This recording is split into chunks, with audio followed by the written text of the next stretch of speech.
How does Patrick make money? Someone might assume that sea creatures don't need to make money since they live for free in the ocean and feed from it, but that is not the case in the world of Bikini Bottom, and Patrick is no exception. Okay, so you know how Patrick is always finding random stuff and making it work for him? I have this idea that he might be surviving by dumpster diving. Think about it. He's super lazy and doesn't seem to have any regular job. Like at one point, SpongeBob lost his name tag and thinks it might be in the dumpster behind the Krusty Krab. So he and Patrick go on a mission to find it. They start digging through the trash and SpongeBob is just gagging at the smell of the rotten food and waste. But Patrick, he's totally unfazed, just happily digging through the garbage like it's no big deal. It's obvious that Patrick is super used to dumpster diving. Even SpongeBob is amazed at how Patrick can handle the stink without even flinching. Hey, look! A Stingray 5000 single! Hey, these guys rock! It really shows that Patrick knows his way around a dumpster. In Patrick Man, Patrick is literally dumpster diving behind a donut shop called Flipper's Donut, trying to find something to eat. Of course, he finds a donut full of jelly. But to me, what's remarkable is the fact that he's able to figure out how old these donuts are. I'll finish you off later, day-old donuts. Pro? Like, this dude is a pro. And the whole dumpster diving thing fits Patrick's lifestyle perfectly. I mean, why spend money when you can get things for free, right? Plus, he's not exactly picky about what he eats or uses. Most sea stars are scavengers, and they just feed by lowering their stomachs onto the bottom of the sea, meaning they are literal bottom feeders and will eat pretty much anything they find, including garbage, I guess. And before anyone says that you can't make a living off dumpster diving, there's like YouTube channels that only post dumpster diving videos and they'll find iPhones, furnitures, t-shirts. They can easily take that stuff and sell it to make a profit. And Patrick's all about that low effort, high reward life, so it's not hard to imagine him surviving off what other people throw away. He even made sure to brand the dumpster behind the Krusty Krab. I mean, starfish rule. Who else would write that? Now, it would not surprise you that Patrick also lives off his friends, especially SpongeBob, which we've gone over in this channel a lot. Like, Patrick wants a Krabby Patty meal, but he doesn't have money to pay for it, which SpongeBob ends up paying with his own money. In the episode That's No Lady, Patrick has to leave town, but not before taking all his food with him. The problem? He is only taking SpongeBob's food, not his. Dead my pickles!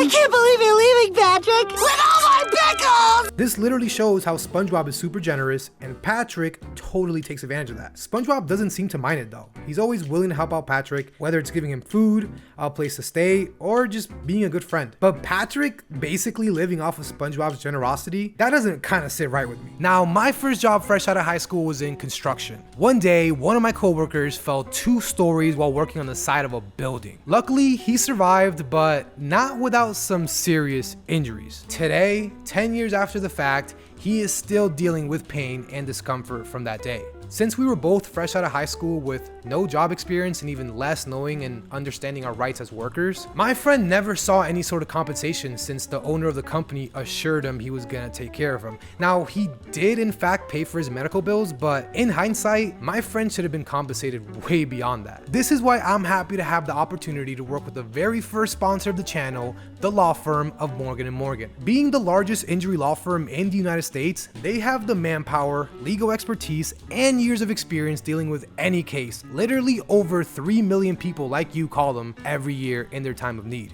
Morgan & Morgan's records of success is long, but these are just some of the recent verdicts where they have won millions for customers. Like Yvette Torres, she was hit by a truck in November 2021, and Morgan & Morgan attorneys rejected a 2.3 pretrial offer, but winning 11.9 at trial. They will fight to get you the best possible offer if you become their client. Your case could be worth hundreds of thousands, if not millions of dollars, but you don't know this, and the insurance companies have no incentive to tell you. You can submit a claim in less than 2 minutes by answering just a few questions on their website, and one of the representatives would reach out by phone. Thanks again, Morgan & Morgan, for sponsoring today's video. You can check the link in the description. Okay, now let's move on to the most logical thing that we all know Patrick does to earn money. Patrick's lack of intelligence makes it super hard for him to hold down a job. In Big Pink Loser, he tries to work at the Krusty Krab, but fails even at the simplest tasks. He can't answer the phone. Is this the Krusty Krab? No, this is Patrick. He can't take orders. He can't do anything right. What can I can't do anything right! In Pat No Pay, it's a slow day at the Krusty Krab, and Mr. Krabs is bummed because the cash register is empty. Just then, Patrick shows up and ends up eating 50 Krabby Patties with extra cheese. But surprise, Patrick doesn't have any money to pay them. So Mr. Krabs makes him work off the debt. Patrick is a total disaster at every job Mr. Krabs gives him. He eats the hand soap while trying to clean the bathroom, saying that it doesn't taste as good as it smells, and he wrecks the freezer while handling ice cubes. But finally, Mr. Krabs just ends up giving him the most simple job of throwing away trash bags down a chute, and threatens him with no more Krabby Patties if he messes this up. Patrick, he's doing fine, until SpongeBob comes in with a bag of money to put in the safe, and Patrick thinks the money bag is just more trash, and despite SpongeBob telling him, he throws it in the shredder. So yeah, given how clueless Patrick is, it's no wonder why he can't keep a job. If Bikini Bottom had welfare or disability support, Patrick might be the most qualified character because he's clearly not capable of holding down a regular job. His brain just doesn't work that way. Hi, Mom. Hi, Dad.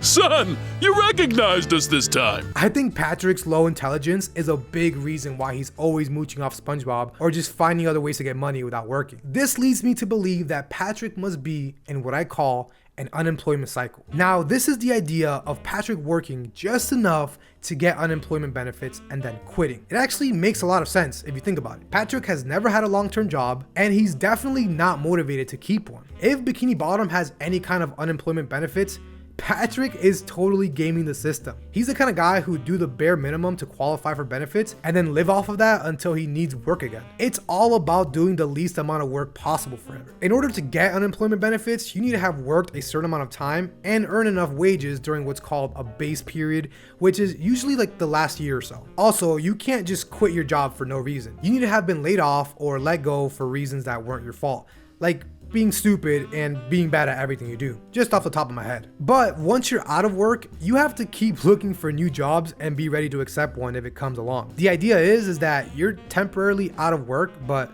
still trying to get back on your feet. Now it's time to talk about The Patrick Show, where we see a different side of Patrick. He's the host of his own talk show, which is pretty wild. The show has all these skits, interviews, and actually some kind of funny segments. And Patrick is right in the middle of it all. Now, we don't see Patrick getting paid on the show, but I mean, let's be real. If he's hosting a talk show, there's probably some kind of money involved. Everything from YouTube to TV show usually makes money through ads, sponsors, or some kind of network deal. Patrick might be getting a salary or some kind of cut of profits, plus his family's involved in the show, so it could be like a family business. Even if Patrick isn't making a ton of money, having his own show suggests that he's got some kind of income from it. I mean, it's not like his usual odd jobs. This one seems a bit more stable. It might just be another way that Patrick is getting by without doing traditional work. Now, since The Patrick Show is supposed to be a prequel to SpongeBob, this leads me to believe that Patrick might have saved some money from that and just might be getting his residuals. Residuals are like extra payments that writers, actors, and directors get when their work is reused. So if a movie they worked on, they wrote it, they acted in it, whatever the case is, if it shows up on TV or streaming services, they might get a bit of cash from that. And it's not just limited to TV and streaming either. If people buy DVDs, watch in-flight movies, I mean, like, there's so many ways you can make money off of that. He's living a low-cost life and taking advantage of any freebies he can. And let's not forget, Patrick is a royal. In the episode Rule of Dumb, Patrick finds out he's royalty, which is pretty wild. I mean, he discovers he's a descendant of royalty and starts acting like a king, getting all these tributes and treasures from Bikini Bottom residents, even though it turns out he's not the real heir. He still had a brief period where he was loaded, but the episode does suggest that he might have kept some benefits from his royal status. Maybe he's got a small inheritance or some kind of allowance from, I don't know. I mean, he literally just found out in this episode. What I do know is that in real life, royal families often get allowances. For instance, in the UK, the royal family costs taxpayers around £90 million annually. So it's possible that Patrick gets a little something from his royal connection. I mean, it's not a lot, but it could be enough to help him get by. Plus, being royalty, even for a short time, might have given him some connections or perks that he's still benefiting from. So, how does Patrick make money? I think it's just a combination of all the different things I've said. I mean, let's be real here. How much do you really need to make to live under a rock where the furniture is made out of sand?